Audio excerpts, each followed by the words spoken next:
Good morning everyone. वैसे देखने में बड़ा आसान सा एक प्रोसेस लगता है। देखिए, छत्तीसगढ़ के बाहर के जो राज्य हैं, जो अदर स्टेट हैं आसपास के, जैसे बिहार हो गया, उड़ीसा हो गया, या अन्य स्टेट लाइक वेस्ट बंगाल, राजस्थान की अगर हम बात करें, या फिर हम उत्तर प्रदेश की बात करें, तो यहाँ पे इन स्टेट्स में गवर्नमेंट मेडिकल कॉलेज में एमबीबीएस के लिए जो स्टेट कोटा का जो कट ऑफ होता है काफ़ी हाई रहता है। हाई कहने का मतलब हम छत्तीसगढ़ से अगर कंपेयर करें, यहाँ पे छत्तीसगढ़ राज्य में सभी कैटेगरीज में अनरिजर्व, ओबीसी, एसटी, एससी, सभी कैटेगरीज में जो कट ऑफ है वो लो रहता है। लो दैट मीन्स कि दूसरे स्टेट के कंपेयर में।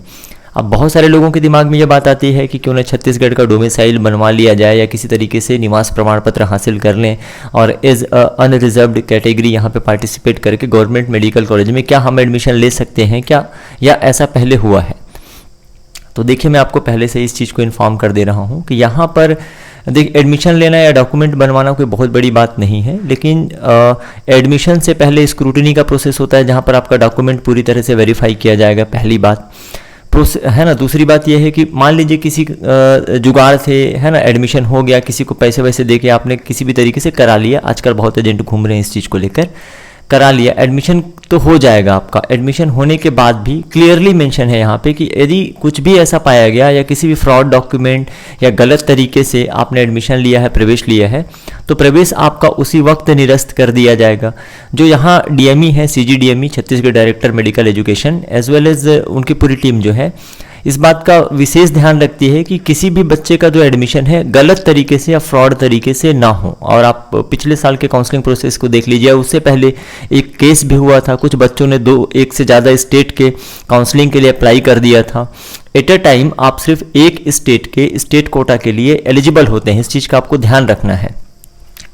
तो किसी भी प्रकार से, चाहे वो जाति प्रमाण पत्र हो, निवास प्रमाण पत्र हो, डुप्लीकेट प्राप्त करना या कहीं से बनवा लेना, ये कोई बड़ी बात नहीं है, बना दिया जाता है, होता है। लेकिन अगर आपका प्रवेश हो भी गया और मेडिकल कॉलेज में एडमिशन लेने के बाद भी आपको एट द सेम टाइम ये जैसे ही पता चलेगा कि आपने गलत तरीके से प्रवेश लिया है, तो आपका प्रवेश निरस्त हो जाएगा। प्लस जो ब्रेकेज बॉन्ड है वो आपको पे करना पड़ेगा, जो 25 लाख के आसपास होता है। प्लस ये जो 420 का आईपीसी, ये पूरा मेंशन है क्लियरली प्रॉस्पेक्टस में, आप देखिएगा।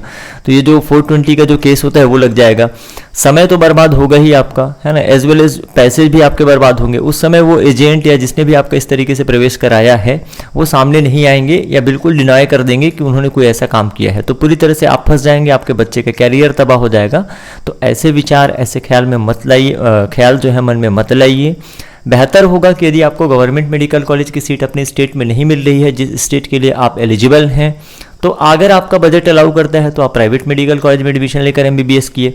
आपका मन अलाउ करता है तो आप एक साल और तैयारी करके, अच्छे से फाइट करके, लीगल फेयर तरीके से मेडिकल कॉलेज में एडमिशन लीजिए। क्योंकि आजकल चीज़ें ऑनलाइन हैं, आधार कार्ड, आपका थंब इम्प्रेशन, सारी चीज़ें एक दूसरे से लिंक रहती हैं।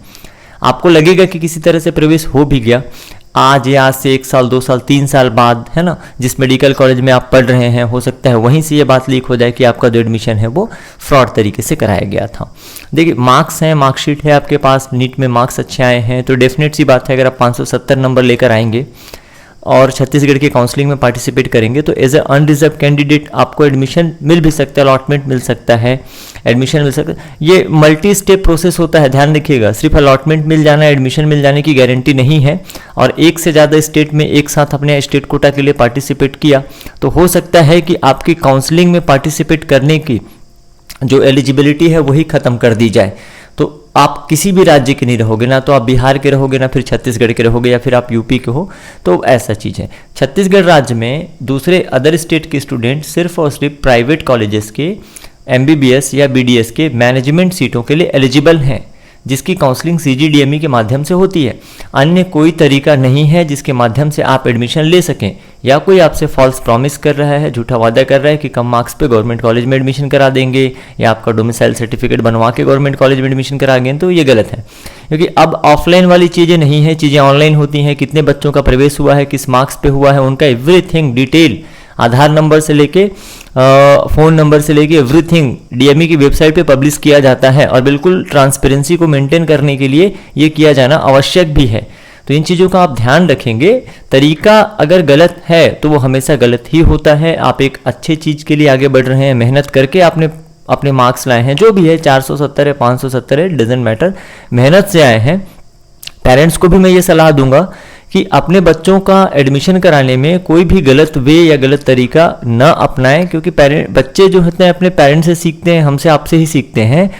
तो आप उनका फ्यूचर बना नहीं रहे हैं, एक तरह से फ्यूचर उनका स्पॉइल कर रहे हैं। तो चीज़ों को बिल्कुल हमको ध्यान में रखना है, सही तरीके से काउंसलिंग में पार्टिसिपेट करना है, आगे बढ़ना है, फिर जो भी हमको मिलता है उसको एक्सेप्ट भी करना है। So that's all for this video. मिलते हैं नेक्स्ट वीडियो में। Thank you very much.